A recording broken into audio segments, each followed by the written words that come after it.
안녕하세요. 오늘 소개해드릴 책은 며칠 전에 소개해드렸던 언어의 온도, 이 책을 다시금 리뷰할 건데, 이 책은 크게 세 가지로 나뉘어져 있어요. 언어, 글, 행동.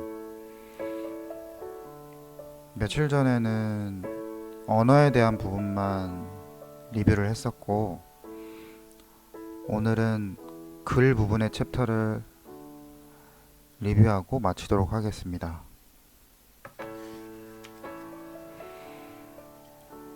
서문입니다. 글이 동사, 글자에서 파생했다고 보는 시각이 있다. 글쓰기는 긁고 새기는 행위와 무관하지 않다. 글은 여백 위에만 남겨지는 것이 아니다. 머리와 가슴에도 새겨진다.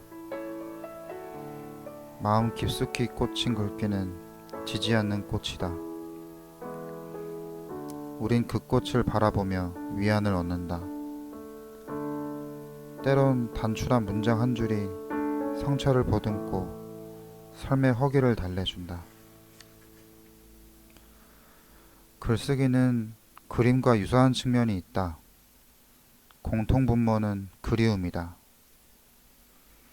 누군가를 그리워하는 마음을 종이에 글을 새기면 글이 되고, 그러한 심경을 선과 색으로 화폭에 옮기면 그리움이 되는지도 모른다. 그리움을 품지 않고 살아가는 사람은 없다. 닿을 수 없는 인연을 향한 아쉬움, 하늘로 떠나보낸 부모와 자식에 대한 애틋한 마음, 결코 돌이킬 수 없는 과거에 대한 향수 같은 것을 마음속에 너무 깊게 박혀 있어서 제거할 방도가 없다. 채 아물지 않은 그리움은 가슴을 헤집고 돌아다니기 마련이다. 그러다 그리움의 활동 반경이 유독 커지는 날이면 우린 한 줌 눈물을 닦아내며 일기장 같은 은밀한 공간에 문장을 적거나 책 귀퉁이에 낙서를 끄적거린다. 그렇게라도 그리움을 쏟아내야 하기에, 그래야 견딜 수 있기에. 본문입니다. 누군가에겐 전부인 사람. 어느 기업에서 글쓰기 강연을 마치고 화장실에 들어갔다. 벽면에 달라붙어 있는 메모판에 짧은 문장이 쓰여 있었는데, 천천히 읽어 내려가다 마지막 문장에서 시선이 멈췄다. 뜨끔했다. 평평한 길을 걷다가 돌연 가파른 절벽을 만나 가슴이 철렁 내려앉는 기분이었다. 이러한 문구가 적혀 있었다. 화장실을 깨끗하게 사용해 주세요. 이곳을 청소해 주시는 분들, 누군가에겐 전부인 사람들입니다. 제목: 사랑이란 말은 어디에서 왔을까? 어느 가을이었다. 급하게 작성할 원고가 있고 해서 작은 카페에 들어가 노트북을 켰다. 커피향에서 가을 냄새가 묻어나는 것 같았다. 카페 구석에 꽂혀있는 시집 한 권을 집어들었다. 지난 여름은 참으로 위대했습니다. 들판에 바람을 불어주고서 라며 가을을 칭송하는 릴케의 시가 눈에 들어왔다. 서둘러 원고를 마감하고 가을 분위기에 흠뻑 젖어들 무렵 아기 울음소리가 카페 안에 울려 퍼졌다.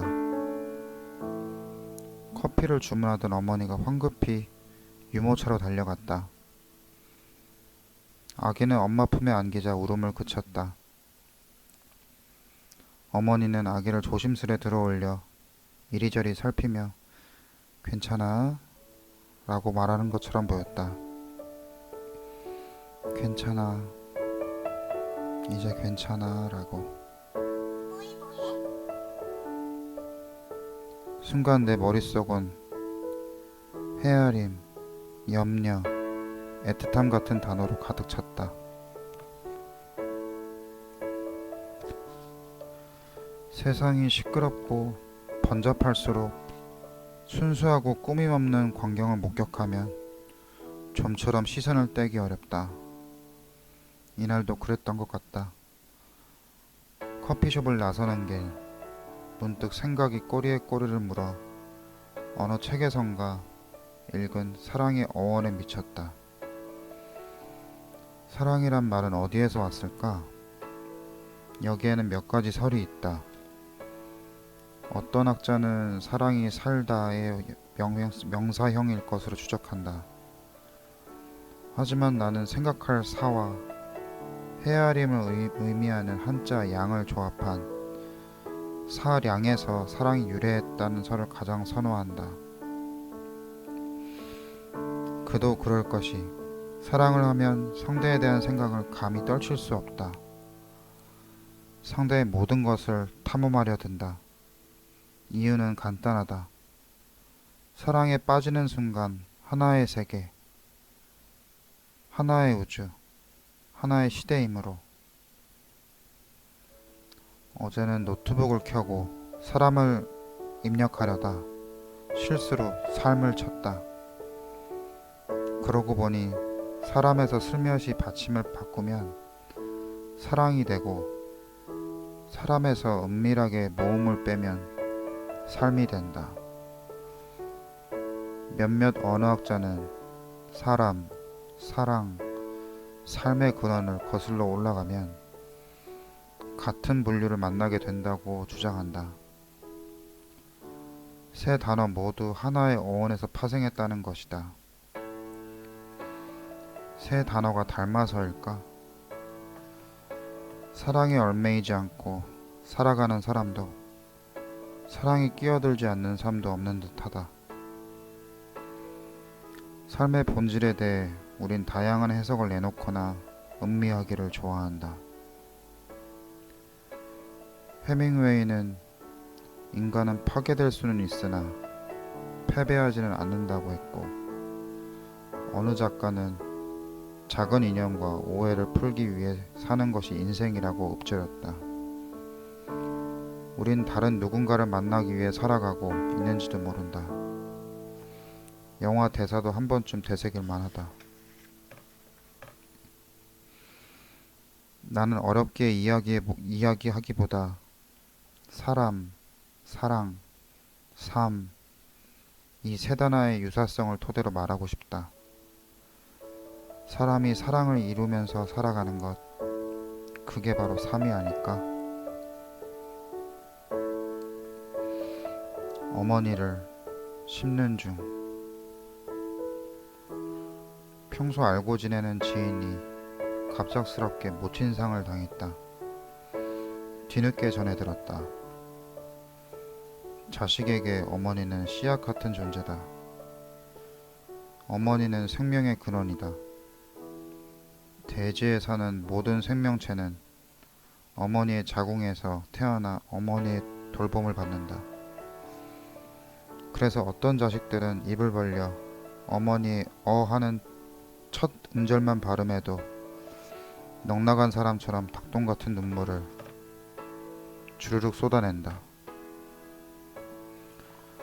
어머니를 먼저 떠나보낸 지인의 소식을 접할 때마다 머릿속에서 맴도는 짧은 시가 있다. 문인수 시인의 하관이다.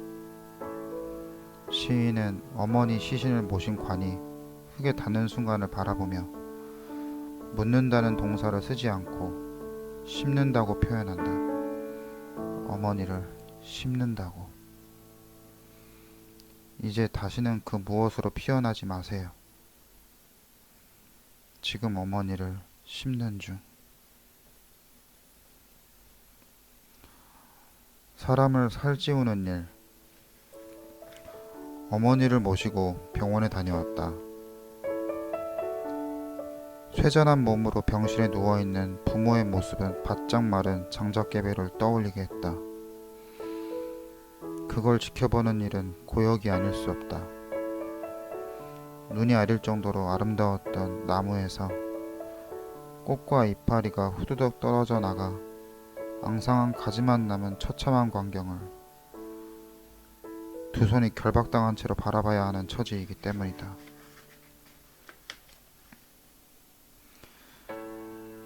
그 안타까움은 이루다 말할 수 없다. 어찌할 도리가 없어 지독한 무력감을 느끼게 된다. 어머니는 응급실에서 링거 주사를 맞는 동안 핏기 없는 입술을 겨우 벌려 가쁜 숨을 몰아쉬었다. 어느 시인의 표현을 빌리자면 목련의 등에 살며시 귀를 대면 아픈 기침 소리가 들려올 것만 같았다. 난 가느다란 호수를 타고 뚝뚝 떨어지는 링거액을 응시했다. 소리내지 않고 울었다. 그렇게 눈물을 다 쏟아내고는 공손히 두 손을 모았다. 그리고 빌었다. 포도당아, 전해지라.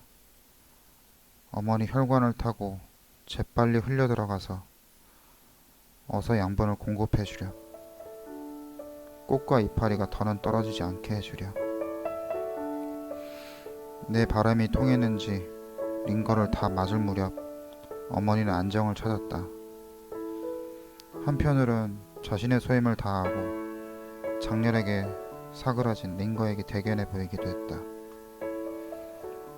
어머니를 부축해서 병원을 나서는 순간 링거에게 부모라는 존재를 쏙 배닮았다고 생각했다. 뚝, 뚝, 한 방울 한 방울 자신의 몸을 소진해가며 사람을 살찌우고 다시 일으켜 세우니 말이다.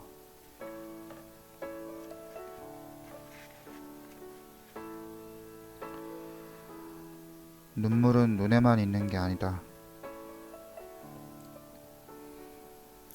서재를 정리하다 너덜너덜한 노트를 발견했다. 어머니의 일기장이었다. 한쪽 모서리가 움푹 찌그러져 있었고 먼지와 습기가 번복되는지 표지를 넘기자마자 퀴퀴한 곰팡이 냄새가 휙 올라왔다. 다시 책장에 꽂아 놓을까 하다가 호기심이 생겨 앞부분을 훑어보았다. 거기엔 자식을 향한 부모님의 마음이 빽빽한 문장으로 새겨져 있었다. 처음 몇 페이지를 읽으면서는 어린 시절 추억이 생각나 나도 모르게 빙그레 미소 지어졌다. 그러나 계속 읽다 보니 당신이 부모로서 짊어져야 했을 삶의 무게가 묵직하게 다가와 노트를 끝까지 넘기지 못했다. 최근 부쩍 쇠약해진 어머니를 생각하니 눈물이 날 것 같아 황급히 덮어버렸다. 눈물은 눈에만 있는 게 아닌 듯하다. 눈물은 기억에도 있고 또 마음에도 있다. 리뷰는 여기까지 하고요. 저번에도 말씀드렸지만 이 책은 정말 출퇴근하면서도 가볍게 읽을 수 있는 되게 따뜻한 책인 것 같아요. 기회 되시면 꼭 사서 읽어보시는 걸 정말 강하게 추천드립니다. 오늘도 좋은 하루 보내세요.